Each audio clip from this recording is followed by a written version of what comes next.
আসসালামু আলাইকুম। Welcome back my channel Shirin cooking creation.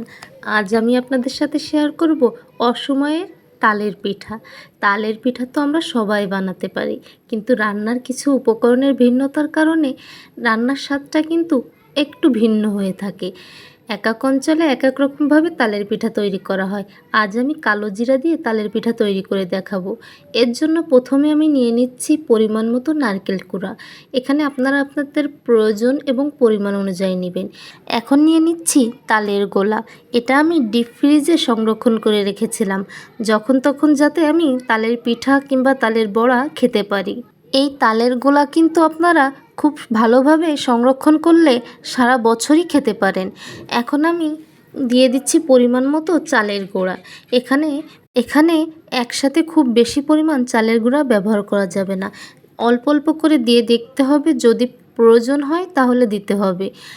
এখন দিচ্ছি 1 চামচ কালো জিরা এবং পরিমাণ মতো লবণ।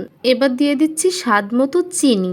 খুব বেশি পরিমাণে চিনি দিলে কিন্তু তালের বড়াটা খেতে ভালো লাগে না। আপনারা আপনাদের স্বাদ অনুযায়ী দিবেন, কিন্তু পরিমাণটা একটু কম রাখবেন, কারণ যদি চিনির পরিমাণ খুব বেশি হয়ে যায় তাহলে পিঠার স্বাদটা কিন্তু বোঝা যাবে না।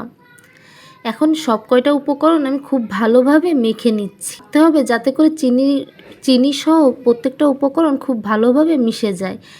এখন আমার মাখা হয়ে গেছে। এখন আমি একটা কড়াইতে পরিমাণ মতো তেল দিয়ে দিয়েছি। তেলের পরিমাণটা একটু বেশিই রাখতে হবে।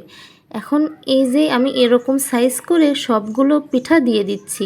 এমন না যে খুব গোল হতে হবে, তালের পিঠা কিন্তু সাইজের উপর নির্ভর করে না। তালের এই পিঠা বানাইতে গেলে কিন্তু চুলার জাল খুব হাই হিটে রাখা যাবে না, লো হিটে রেখেই ধীরে ধীরে পিঠাগুলো ছাড়তে হবে। পিঠার সাইজ আপনারা যে কোনো রকমই দিতে পারেন। আমি পিঠাগুলো একটু উল্টিয়ে পাল্টিয়ে ভেজে নিচ্ছি। তালের এই পিঠা কিন্তু হলুদ হলুদ ভাবটা রাখলেই খেতে বেশি ভালো লাগে। আমি 2 রকমভাবেই তৈরি করছি। আমি এক ব্যাচ ভাজবো একটু লালচে ভাব করে, এবং অন্য ব্যাচটা একটু হলদে ভাব করে ভেজে নিব, যাতে 2 রকমই স্বাদ পাই একদিনের পিঠা ভাজাতেই আমি। এই তালের পিঠাকে কিন্তু যশোরে আমরা তালের বড়া বলি। আপনারা কোন অঞ্চলে থেকে দেখছেন এবং এই পিঠার নাম কি আপনাদের অঞ্চলে, তা কিন্তু আমাকে অবশ্যই কমেন্ট সেকশনে জানাবেন। আপনারা এই তালের পিঠা ঠিক কীভাবে তৈরি করেন তাও কিন্তু আমাকে জানাতে পারেন।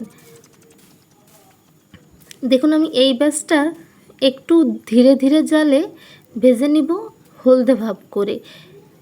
কিছু পিঠা আমি হলদে ভাব রাখছি এবং কিছুটা লালচে। দেখুন কতটা সুন্দর হয়েছে পিঠাগুলো, আর খেতেও কিন্তু অসম্ভব রকমের সুন্দর।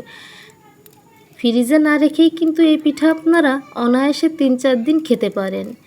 আশা করছি আজকের আমার এই তালের পিঠার রেসিপিটি আপনাদের কাছে অনেক ভালো লেগেছে। আবারও আসবো অন্য কোনো দিন নতুন কোনো ভিডিও নিয়ে। সে পর্যন্ত সবাই অনেক বেশি ভালো থাকবেন। আমার জন্য দোয়া করবেন। আল্লাহ হাফেজ।